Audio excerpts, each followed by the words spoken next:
Today we're going over some of the best tips and tricks and the first things to do to get the most out of your new Xiaomi Pad 7 or 7 Pro. So let's go ahead and get started. You've probably already realized when holding down on the power button, it brings up the assistant, but if you keep holding it down, it'll also take you to the power off menu. Another thing you may want to do is adjust the look or style of the lock screen. All you have to do is tap and hold until you see customize lock screen. You've got some different styles to choose from, and then you can modify the clock, add your own text. I think one of my favorites is where you can choose between different wallpaper effects. One of the first things that I normally do is change how long it takes the screen to go to sleep. If you go into settings, under lock screen, you have the option of 15 seconds up to 10 minutes, or you could choose never as well. I know by default, it seems like it goes to sleep a little bit too often for me, but again, it's gonna be personal preference.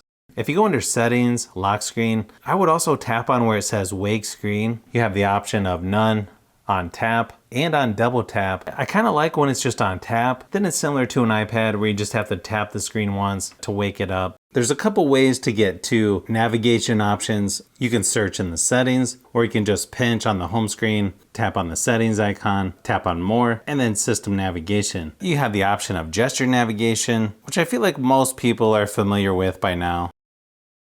Under buttons, you have button shortcuts, where you have a lot of different options here. Long press the back button, power plus home, menu, or back button. Kind of nice how you can customize what each one does.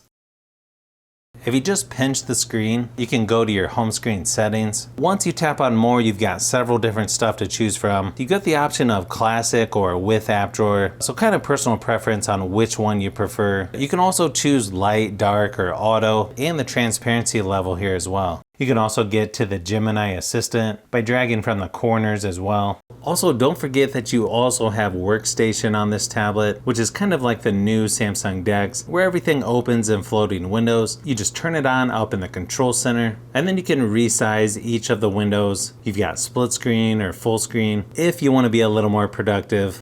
You've got your home button, recent apps, all of your apps, and some shortcuts here in the dock. Now just keep in mind, not all of the apps work that great when inside of a floating window, so you may just have to experiment a little bit. Then just go back into the control center once you need to turn it off.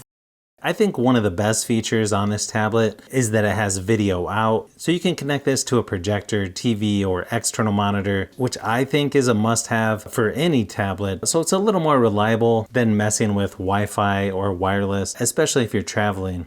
Also, if you go into settings, under notifications and status bar, you can change the style of the battery icon up in the corner. Kind of personal preference on which one looks best. I know for me personally, I like to have the number on there, either inside the battery or next to it. Also, if you want to get a little better battery life on your tablet, or you just want to switch the refresh rate, if you go into settings, under display, 3 different options. You've got 60, 90, or 144 Hz refresh rate. You can even go into each individual app and choose which one is on the high refresh rate setting. You can also choose auto brightness or choose light or dark mode in here as well. If you go to recent apps and then you tap and hold on each app, you've got the option to lock, do split screen, floating window, app information. Just keep in mind, not all apps are going to work in split screen. You can also switch which app is open in the split screen without starting over. And then of course you can swipe up to close each app, or just hit clear all up here in the corner.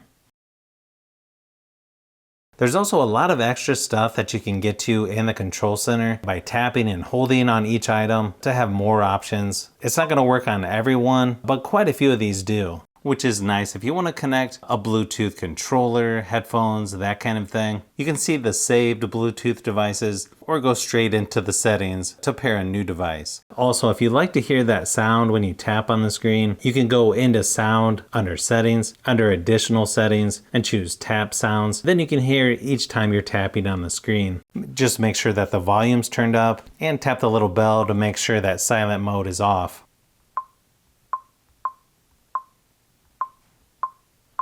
Then there's a few different ways to do screenshots on here as well. I think one of the most popular ones is by holding the power button and volume down at the same time. But you can also swipe down on the control center and tap on the screenshot icon right there. You can also slide 3 fingers down to do a screenshot as well. There's also a few other gestures under lock screen that you can turn on, like raise to wake, double tap to go to sleep, wake the lock screen for notifications, smart cover mode, press and hold to edit. You can also launch the camera by double pressing on the power button. If you're wondering what the battery health is on your tablet, similar to the newer iPads or an iPhone, you can go to battery protection, and right there at the top is the battery health, currently at 100%. If you feel like it needs a little more memory, you can also go into the settings under additional settings and go down to where it says memory expansion. You've got the option of 4, 6, or 8. I know there's a lot more stuff on here to try or learn, but hopefully this helps get you started on your new Xiaomi Pad 7 or 7 Pro. So if you've made it this far into the video, you may want to say thanks by subscribing, and don't forget to give a thumbs up if this video was helpful. This is Brian from Fishbee Productions. Thanks for watching, and I'll see you on the next one.